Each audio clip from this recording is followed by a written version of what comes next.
নগর ভবনের সামনে কালো ব্লকেট কর্মসূচি পালন করবেন ইশরাক সমর্থকরা। এই মুহূর্তে নগর ভবনের সামনে আছেন সহকর্মী মেহেরিন অ্যানি। সবশেষ জানবো তার কাছে।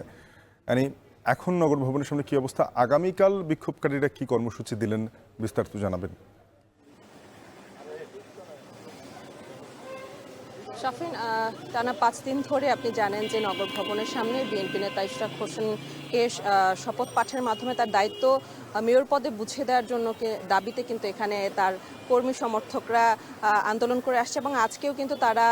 পূর্ব ঘোষণা অনুযায়ী আজকে ব্লকেট কর্মসূচি পালন করেছে এবং কিছুক্ষণ আগে কিন্তু এই ব্লকেট কর্মসূচি শেষ হয়েছে এবং সেখান থেকে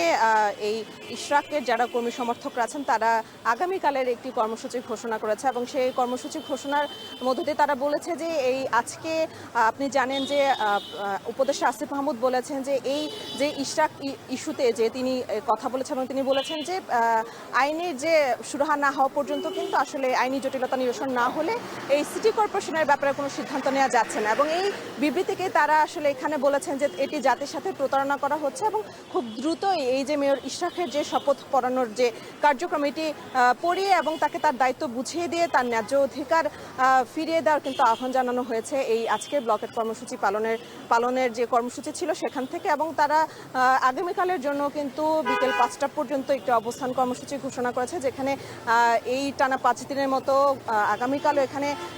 এই ইশরাক সমর্থিত যারা কর্মীরা আছেন তারা কিন্তু এখানে আসবেন এবং তারা তাদের দাবি তুলে ধরবেন। আজকেও কিন্তু সকাল 11টা থেকে দলে দলে কিন্তু এখানে ইশরাক কর্মীরা এসেছেন এবং তাদের যে দাবি ছিল তারা বলেছেন যে খুব দ্রুতই এই যে সরকার আসলে তার ইশরাকের মেয়র পদ তাদের কাছে ফিরে দেওয়ার কথা কিন্তু তারা করেছেন এবং তারা বলছেন যে যদি এখানে যারা আসলে কর্মীরা আছে তারা কিন্তু বলেছে যে যদি এটি খুব দ্রুত না মেনে না হয় তাহলে কিন্তু পুরো ঢাকা শহরে একে ব্লকেট কর্মসূচি তারা পালন করবে এবং পুরো ঢাকা শহরকে অচল করে দেওয়ার জন্য কিন্তু তারা হুঁশিয়ারি দিয়েছে এবং এখানে যারা আসলে নগর ভবনের ভেতরে যারা কর্মচারীরা আছেন তারাও কিন্তু এখানে গণ অবস্থান কর্মসূচি পালন করছেন এবং গতকালও এবং আগামীকালও কিন্তু এখানে গণ অবস্থান কর্মসূচি পালন করবে এবং আগামীকাল 5টা পর্যন্ত কিন্তু এখানে অবস্থান কর্মসূচি চালাবে বিএনপির যে নেতা ইশরাক হোসেন রয়েছেন তার সমর্থিত কর্মীরা। তো শাফিন, এই ছিল আমার কাছে আজকের যে কর্মসূচি ছিল তার সবশেষ।